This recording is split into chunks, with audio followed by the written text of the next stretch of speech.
خداوند کے مقدس، ازلی اور جلالی کلام میں سے آج ہم زبور نمبر 49 پڑھیں گے۔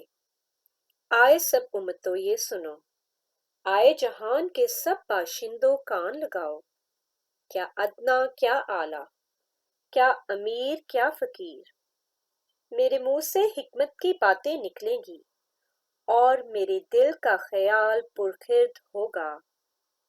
میں تمثیل کی طرف کان لگاؤں گا، میں اپنا معمہ ستار پر بیان کروں گا۔ میں مصیبت کے دنوں میں کیوں ڈروں، جب میرا تعاقب کرنے والی بدی مجھے گھیرے ہو۔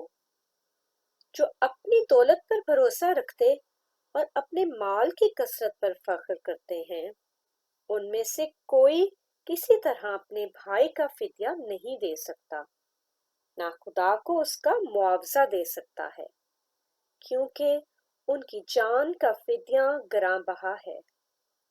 وہ اب تک ادا نہ ہوگا تاکہ وہ اب تک جیتا رہے اور قبر کو نہ دیکھے، کیونکہ وہ دیکھتا ہے کہ دانشمند مر جاتے ہیں۔ بے وقوف و حیوان خصلت باہم ہلاک ہوتے ہیں اور اپنی دولت اوروں کے لیے چھوڑ جاتے ہیں۔ ان کا دلی خیال یہ ہے کہ ان کے گھر ہمیشہ تک اور ان کے مسکن پشت در پشت بنے رہیں گے۔ وہ اپنی زمین اپنے ہی نام سے نامزد کرتے ہیں، پر انسان عزت کی حالت میں قائم نہیں رہتا۔ وہ جانوروں کی مانند ہے جو فنا ہو جاتے ہیں۔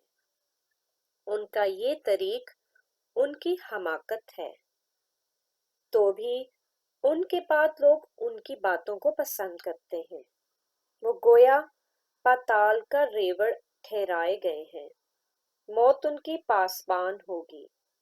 دیانتدار صبح کو ان پر مسلط ہوگا اور ان کا حسن پاتال کا لقمہ ہو کر بے ٹھکانہ ہوگا، لیکن خدا میری جان کو پاتال کے اختیار سے چھڑا لے گا، وہی کیونکہ وہی مجھے قبول کرے گا۔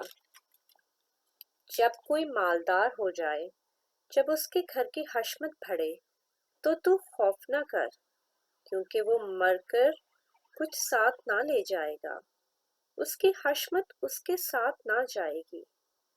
خواہ جیتے جی وہ اپنی جان کو مبارک کہتا رہا ہو، اور جب تو اپنا بھلا کرتا ہے تو لوگ تیری تعریف کرتے ہیں، تو بھی وہ اپنے باپ دادا کے گروہ سے جا ملے گا، وہ روشنی کو ہرگز نہ دیکھیں گے۔ آدمی جو عزت کی حالت میں رہتا ہے پر خرد نہیں رکھتا، جانوروں کی مانند ہے جو فنا ہو جاتے ہیں۔ پاک کلام کے پڑھے اور سنے جانے پر خداوند کی برکت ہو۔ آمین۔